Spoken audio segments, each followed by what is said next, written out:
Good morning. My name is Victoria Moores. I'm the European Bureau Chief with Air Transport World magazine, and today I have with me Abdrahmane, who is the Secretary General of AFRAA, which is the African Airlines Association. Good morning, Mr. Berthe. Good morning, Victoria. I was wondering, just as a general overview for our listeners, what is the situation with COVID at the moment across Africa? Because it's a huge continent with lots of different countries. Where is the least and the worst affected by the virus? Thank you. The COVID-19 was declared a pandemic on the 11th of March by the World Health Organization. And immediately many countries closed their borders, air borders and ground, and activities were very low at that time because member airline cannot operate. And since July, we have seen a restart of activities from our members, but still the level of activity is very, very low. We have not yet attained 50% of the traffic compared to 2019. So the airlines have been without any revenues for many months. So today the really challenge is the liquidity crisis to restart activities. And during this downturn period, our association has been at the forefront urging the states to support the airlines and also the financial institutions to put in place financial funds to support the activities. AFRAA has been also active on the high-level task force set up by the African Union Commission which made some recommendations to states to assist African airlines. We at AFRAA, we have been making some assessments, and we think that the risk for airlines is to lose $9 billion of revenues in 2020 compared to 2019.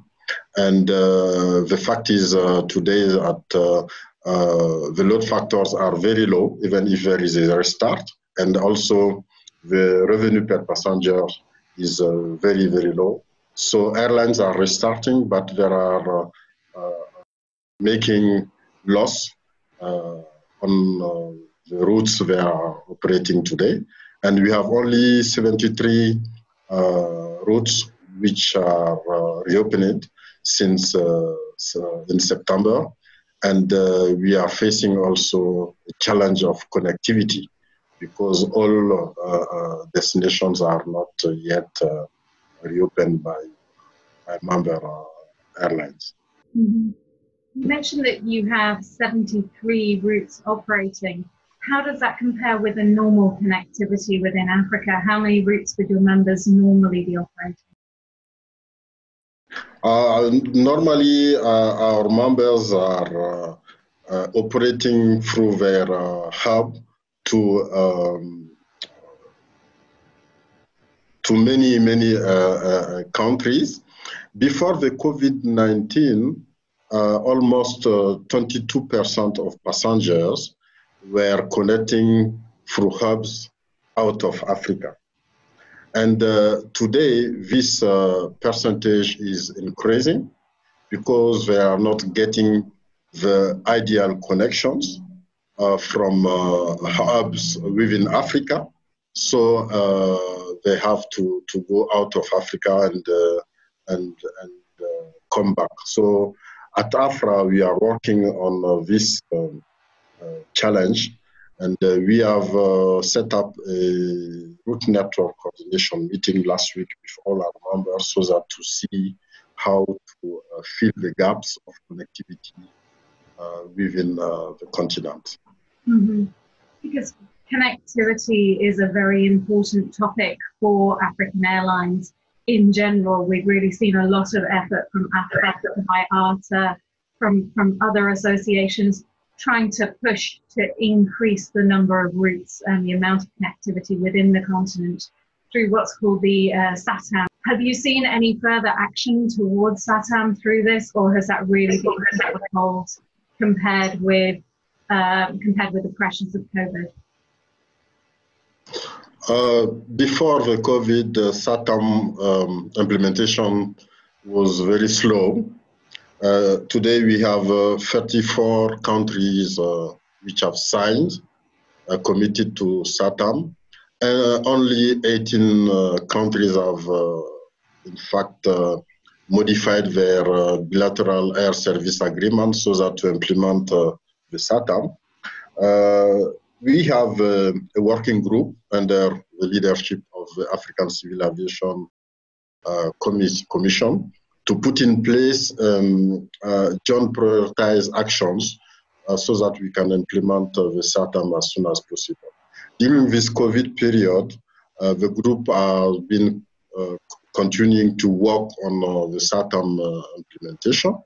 We have worked 1 month ago on some KPIs for the implementation of the Yamoussoukro decision. And at AFRAA, we really think that because of the connectivity challenge we talk about, it's very important to implement SATAM. COVID is an opportunity for all states and all the industries to better understand that implementation of SATAM is key to improve connectivity intra-Africa.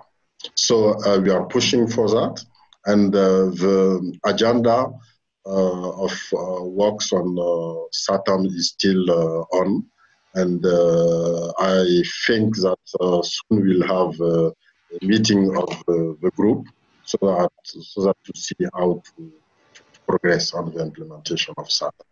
Mm-hmm. So in actual fact, the impact of COVID on connectivity, this huge network reset that we're seeing in Africa, could actually accelerate along SATAM and really highlight having free movement of air links between the African countries. Right.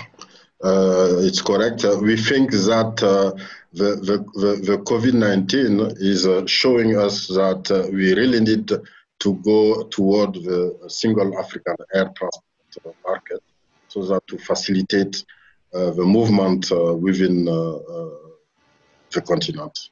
Mm-hmm. And obviously, financial results, the financial sustainability of the industry itself is also important. African Airlines were sort of battling to make a profit before the COVID crisis.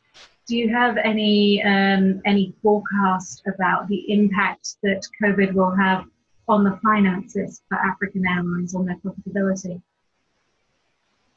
Yes, we think that the financial impact of the COVID on airlines is very huge. And as you said, before the COVID, African Airlines were not profitable. So the COVID-19 is aggravating this situation because they are lacking of revenues.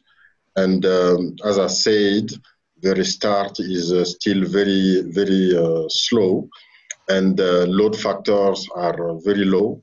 Revenues per passengers are low also, and the cost of operations remain. So it means that they lose more money. And we think that for that reason,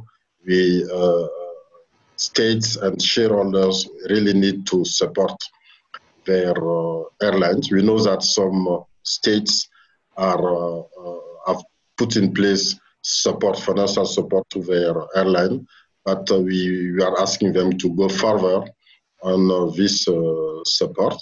In April, we have made an assessment of the indebtedness of our member airlines for 2020-2021 with the United Nations Economic Commission for Africa.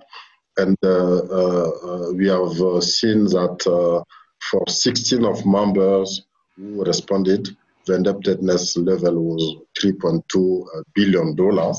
So we are working also with African Union and the financial institution to put in place, as was recommended by the high-level task force of African Union Commission, to put in place a fund of $25 billion to support the industry, not only airlines, but also airports, air navigation service providers. This is very important. The implementation is still very slow, but we think that by